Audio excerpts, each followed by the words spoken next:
Hello, everybody. Silver Fox.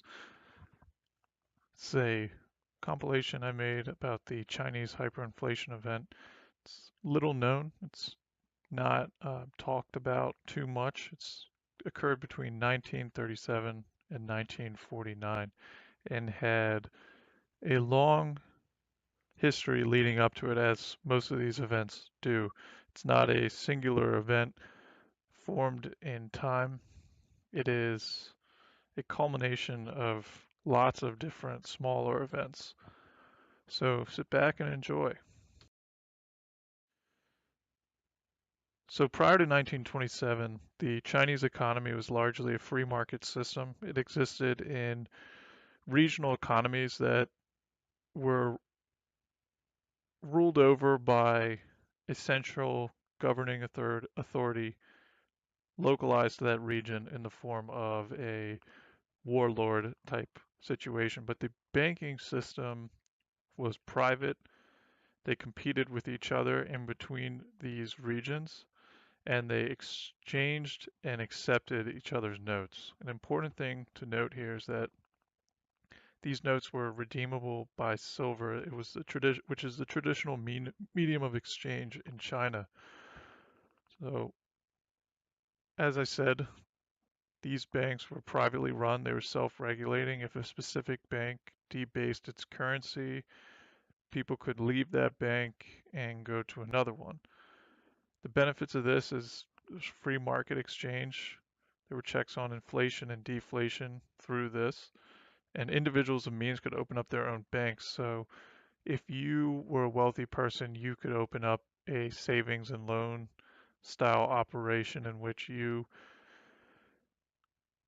gave loans to businesses or individuals based on what you perceived their credit worthiness to be, and you set the interest rates and such. And if someone didn't want to go to you, they went to a different bank. So it kept interest rates at a reasonable level. The risk of this, of course, is since it's on a regional scale, there could be regional monopolies which could prevent individuals from withdrawing business. Say you're poor and you don't have the ability to move locations. That's definitely a possibility. Um, so yes, they had a largely a free economy. Up top on the right, you got two different silver Chinese coins. One on the left is the 9 yuan coin. The one on the right is the 1 yuan coin. And below is a $10 note from the Commercial Bank of China.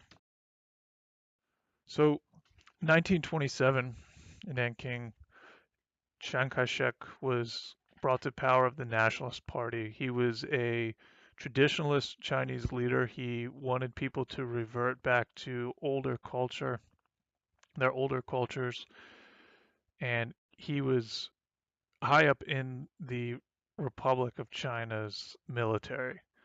So he largely eliminated open market banking and began to tighten control over this of the banking system. So in Shanghai at this time, Marxism was beginning to spread and the industrial output of Shanghai began to weaken. So this caused banks to begin losing profits and they appealed for aid from the nationalist governments, who, led by Chiang Kai-shek, agreed to suppress the strikes in exchange for loans to fund his new Nationalist Party government. So Chiang Kai-shek had soldiers go into Shanghai as well as other provinces around the country and drastically and violently suppress the communists. It's known as the Shanghai Massacre. It was in 1927, just a couple months after he was brought in, and thousands of people were killed. They used Chinese soldiers as well as local city gangs to suppress these organizations. What it led to was, honestly, at that time, almost a complete crushing of the communist movement in the cities. It survived in the rural areas. So Chiang Kai-shek's primary way of funding his government was loans. It accounted for a very large portion of their total expenditures, and these private banks became worried that the loans would not be repaid, so they started trying to refuse giving loans to the government. At this point, if you refused, Chiang Kaishek had the bank owners put into jail. So banks stopped refusing loans.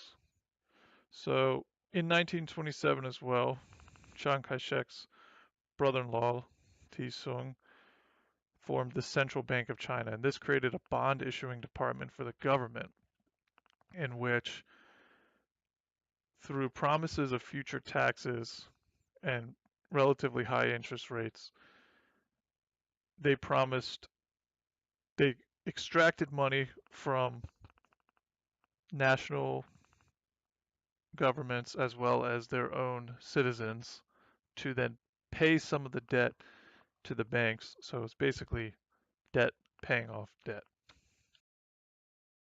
So in 1931, Japan invaded Manchuria, which reduced the economic output of the government and China as a whole greatly. So the bonds were devalued due to the decrease in the economic development and began selling at around 50% of their face value.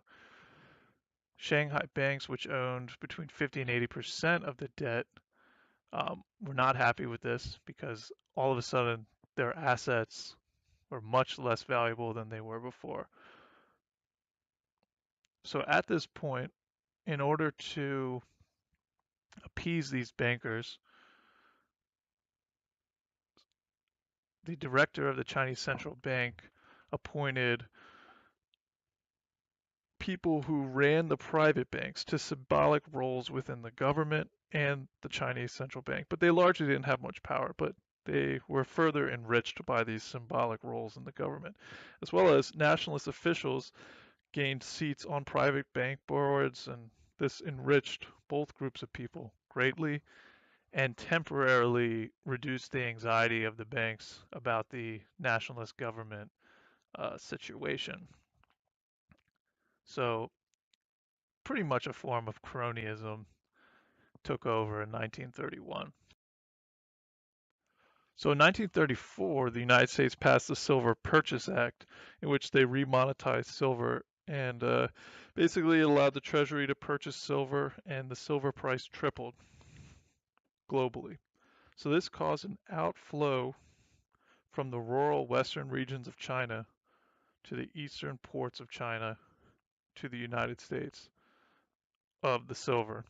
So this led to a deflationary recession as the value of the other assets in the country decreased in relation to silver, which was their money, right? So as the coins were silver, the notes that they issued out had to be paid in silver. So all of a sudden, those things became worth a ton, and all other assets were worth less. GDP ended up falling during this time by 26% due to this deflationary pressure. So when a when you have a nation has a lot of debt and the currency suddenly becomes more valuable, it's very difficult to pay off that debt. So the Chinese government tried to create controls in which they didn't allow people to sell their silver overseas. They did export controls, but silver was smuggled through foreign banks because it was so valuable. And in 1934, the Central Bank of China was granted immunity from the export restrictions. So this government organization, which was a basically a extension of the Treasury, similar to other reserve banks around the globe, was granted immunity from the restrictions. So it temporarily became one of the most wealthy organizations because they were the only ones who were allowed to actually sell the silver outside the country. And so on the right you have this is a example of how much silver stocks were in Shanghai in 1934, May into December. Huge outflow. So in 1935, the nationalist government put out a decree that private banks had to own a quarter of their assets in the nationalist government bonds. So this caused the largest private bank in China, the Bank of China, called the Bank of China, to sever its ties, and it began to sell all of its national government bonds at a loss. This, again, began to drastically reduce the value of the government bonds. So the nationalist government began a propaganda campaign against the banking system as a whole, in which they placed blame on the private banks for the economic woes of the people and the poor economic conditions in the rural countryside. So this caused people to become angry at the banks, and they demanded that banks form an emergency fund in which loans would be given out to failing businesses. So they gave in to what the people wanted. So after this, the Bank of China and the Bank of Communications was seized by the nationalist government. Then they used finances from these banks to take over the smaller banks within the country. So what they did is they collected the notes from the smaller banks and demanded silver in payment. These banks had debased their currencies, did not have the physical silver in their possession in which they could pay back.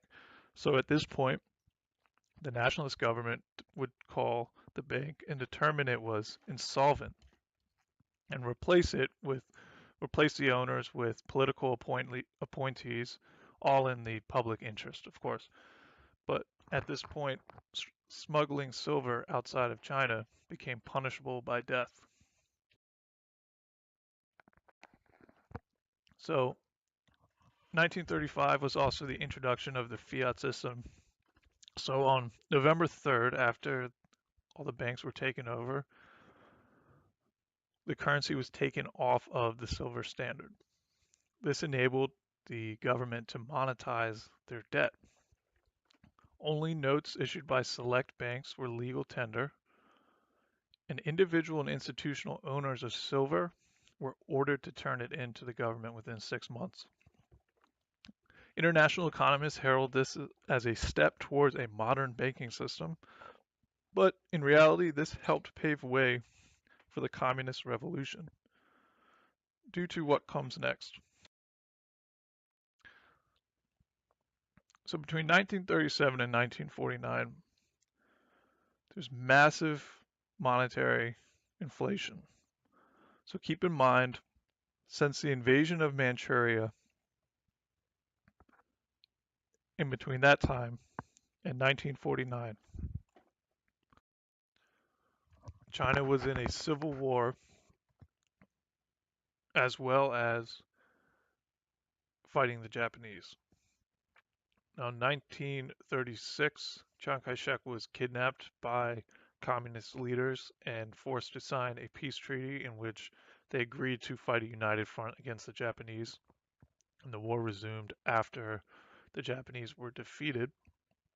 But as mentioned earlier, so the Chinese government, nationalist government before this time serviced all of their almost all of their